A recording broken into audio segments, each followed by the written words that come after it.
नमस्कार, सत श्री अकाल। आप देख रहे हैं पंजाब दी गद्दी और आपके साथ मैं हूं मलिका मल्होत्रा। पंजाब दी गद्दी में हम पंजाब की हर बड़ी खबर के बारे में बात करते हैं, हर राजनीतिक हलचल पर हम चर्चा करते हैं, लेकिन आज बात होगी एक ऐसी खबर की जिसने सभी को हैरान और परेशान कर दिया। कल पंजाब के फिरोजपुर में पीएम नरेंद्र मोदी की रैली रद्द कर दी गई। पीएम के पहुंचने के चंद मिनटों पहले ही उनके कार्यक्रम के रद्द होने की सूचना आई। केंद्रीय गृह मंत्रालय का कहना है कि सुरक्षा चूक की वजह से पीएम की रैली रद्द कर दी गई। इस बीच मामले पर सियासत भी गर्मा गई है।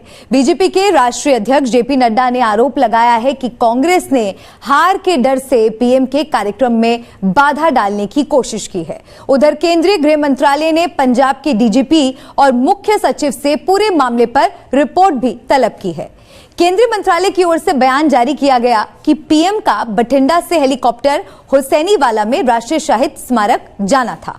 बारिश और खराब विजिबिलिटी के चलते पीएम ने करीब 20 मिनट तक मौसम साफ होने का इंतजार किया। जब मौसम में सुधार नहीं हुआ तो यह तय किया गया कि वो सड़क मार्ग से राष्ट्रीय मेरिटर्स पर जाएंगे और उनको रास्ते में बदलाव करना पड़ा, जिसकी सूचना अमूमन सिर्फ सरकार तक ही सीमित होती है। लेकिन इसके बाद जो कुछ घटना घटी वो हम सब ने देखी और तमाम तरह के सवाल इस पर खड़े हो गए हैं और इस पूरे मामले पर राजनीति भी गर्मा गई है। पंजाब सरकार सवालों के घेरे में है क्योंकि लगातार ये सवाल उठ रहे हैं कि आखिर प्रधानमंत्री नरेंद्र मोदी की सुरक्षा में इतनी बड़ी चूक हुई तो हुई कैसे। तो जब मौसम में सुधार नहीं हुआ तो यह तय किया गया कि सड़क मार्ग से मेमोरियल का दौरा प्रधानमंत्री नरेंद्र मोदी करेंगे, जिसमें 2 घंटे से अधिक का समय लगेगा। प्रधानमंत्री के कार्यक्रम और यात्रा की योजना के बारे में पंजाब सरकार को पहले ही बता दिया गया था। प्रक्रिया के अनुसार उन्हें रसद सुरक्षा के साथ साथ आकस्मिक योजना तैयार करने के लिए आवश्यक व्यवस्था करनी होती है। साथ ही पंजाब सरकार को सड़क मार्ग से काफिले को जाने के लिए किसी भी आंदोलन को वहां होने से रोकना चाहिए था। उन्हें अतिरिक्त सुरक्षा की व्यवस्था करनी चाहिए थी, लेकिन ऐसा नहीं था। ये आरोप बीजेपी द्वारा लगाए गए हैं। पीएम 15 से 20 मिनट तक फ्लाईओवर पर फंसे रहे। ये पीएम की सुरक्षा में एक बड़ी चूक थी। इस बीच बीजेपी अध्यक्ष जेपी नड्डा ने सिलसिलेवार ट्वीट करते हुए कांग्रेस और पंजाब की चन्नी सरकार पर निशाना साधा। प्रधानमंत्री की सुरक्षा में हुई इस बेहद खतरनाक चूक को लेकर गृह मंत्रालय ने विस्तृत रिपोर्ट मांगी है। पंजाब के मुख्यमंत्री चरणजीत सिंह चन्नी ने भी इस पर जांच के आदेश दिए हैं और इस पूरे मामले पे अपनी भी सफाई दी है। आगे बढ़े उससे पहले आपको एक रिपोर्ट दिखाते हैं। क्या प्रधानमंत्री की सुरक्षा में हुई भयानक चूक वाकई एक राजनीतिक साजिश है? इस बात को समझने के लिए सीक्वेंस को जानिए। बठिंडा एयरपोर्ट से प्रधानमंत्री को सबसे पहले हेलीकॉप्टर से राष्ट्रीय शहीद स्मारक जाना था। कोहरे और बारिश के कारण विजिबिलिटी कम थी। 20 मिनट तक प्रधानमंत्री ने बठिंडा एयरपोर्ट पर ही मौसम में सुधार का इंतजार किया। इसके बाद फैसला हुआ सड़क के रास्ते हुसैनीवाला में राष्ट्रीय शहीद स्मारक तक प्रधानमंत्री जाएंगे।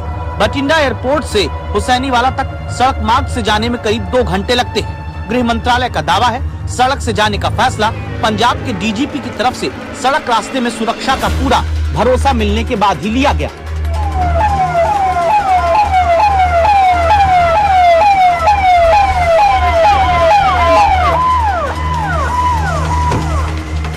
दावा है कि इसके बाद जब बठिंडा एयरपोर्ट से सड़क के रास्ते प्रधानमंत्री का काफिला निकलता है, अगले 30 किलोमीटर तक कोई दिक्कत नहीं आई। हुसैनीवाला के रास्ते में 30 किलोमीटर के आगे जब पीएम के काफिले की गाड़ियां एक फ्लाईओवर पर पहुंची तो कुछ प्रदर्शनकारियों की तरफ से रास्ता रोके जाने की जानकारी मिली। यहीं पर सुरक्षा में बड़ी चूक हुई। प्रदर्शनकारी पीएम के काफिले के नजदीक तक आ गए। फ्लाईओवर पर 15 से 20 मिनट तक पीएम का काफिला फंस जाता है। जिस कार में प्रधानमंत्री बैठे उस कार को सिक्योरिटी देने के लिए एसपीजी के कमांडो दूसरे सुरक्षा कर्मी कार से उतरकर घेरा बनाते हैं। यहीं पर 15 से 20 मिनट का वो समय है जब तय रूट पर प्रधानमंत्री के काफिले को असुरक्षा के घेरे में नहीं आना चाहिए था। प्रधानमंत्री की इस वक्त की मूवमेंट कहां कब कैसे हो रही है, यह साधारणतः जानकारी उपलब्ध नहीं होती। उस क्षण किसने उन लोगों को फ्लाईओवर पर भेजा, ठहराया, व्यवस्था की, इसका जवाब पंजाब की कांग्रेस सरकार को देना होगा। इस कारण हुआ कि हेलीपैड से हेलीकॉप्टर पे जाना था, अचानक प्रोग्राम सड़क पे जाने का बनाया गया, जो कि प्रोग्राम में नहीं था, पहले से नहीं था। फिर भी आगे एजिटेटर बैठे हैं, पीछे काफी पीछे गाड़ियां रोककर बता दिया गया कि आगे एजिटेशन वाले एकदम सड़क पे आकर बैठ गए। अब सड़क पे एकदम कोई ट्राली लगाकर बैठ जाए, उसको हटाने में 10, 15, 20 मिनट, आधा घंटा लग जाता है। इसलिए सेफ साइड के लिए प्रधानमंत्री जी को बोला गया कि आप पीछे आ जाएं, हम अदर रूट या बाई हेलीपैड आपको ले चलते हैं, लेकिन उन्होंने वापस जाने का फैसला किया। ये तस्वीरें देखिए, ये तब का वीडियो है जब फ्लाईओवर पर प्रधानमंत्री के काफिले की सुरक्षा खतरे में पड़ने के बाद एसपीजी कमांडो यू टर्न लेते हैं। गाड़ियां वापस बठिंडा एयरपोर्ट के लिए लौटती दिखती हैं, जहां लौटकर एयरपोर्ट के अधिकारियों से प्रधानमंत्री को कहना पड़ा कि अपने सीएम को थैंक्स कहना, मैं बठिंडा एयरपोर्ट तक जिंदा लौट आया। प्रधानमंत्री किस रूट से एक स्थल पर पहुंचते हैं, उस पूरे रूट की सुरक्षा का प्रबंध और कोई भी गतिरोध नहीं है, ऐसा आश्वासन पंजाब पुलिस ने प्रधानमंत्री जी के सुरक्षा दस्ते को दिया। क्या जानबूझकर प्रधानमंत्री जी के सुरक्षा दस्ते को झूठ बोला गया? प्रश्न 2, प्रधानमंत्री जी के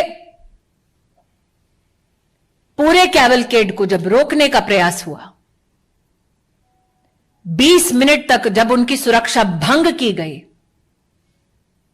जिन लोगों ने प्रधानमंत्री की सुरक्षा को भंग किया, उन लोगों को प्रधानमंत्री की गाड़ी के पास तक, उस स्थल तक किसने और कैसे पहुंचाया? सुरक्षा कर्मियों ने पंजाब सरकार से उस समय संपर्क साधने की कोशिश की, तो मुख्यमंत्री के दफ्तर से किसी ने भी संवाद नहीं किया। प्रधानमंत्री की सिक्योरिटी के नाल या उन्होंने कोई खतरे के नाल नहीं जोड़िया जाना चाहिए। ये बिल्कुल गलत है कि प्रधानमंत्री जी जब पंजाब में आए तो उनकी सिक्योरिटी लैप्सेस दिखाकर उनको खतरे के साथ को जोड़ा जा रहा है। ये राजनीति इसमें नहीं होनी चाहिए। We have every respect for our prime minister. कोई भी ऐसी बात नहीं हुई कि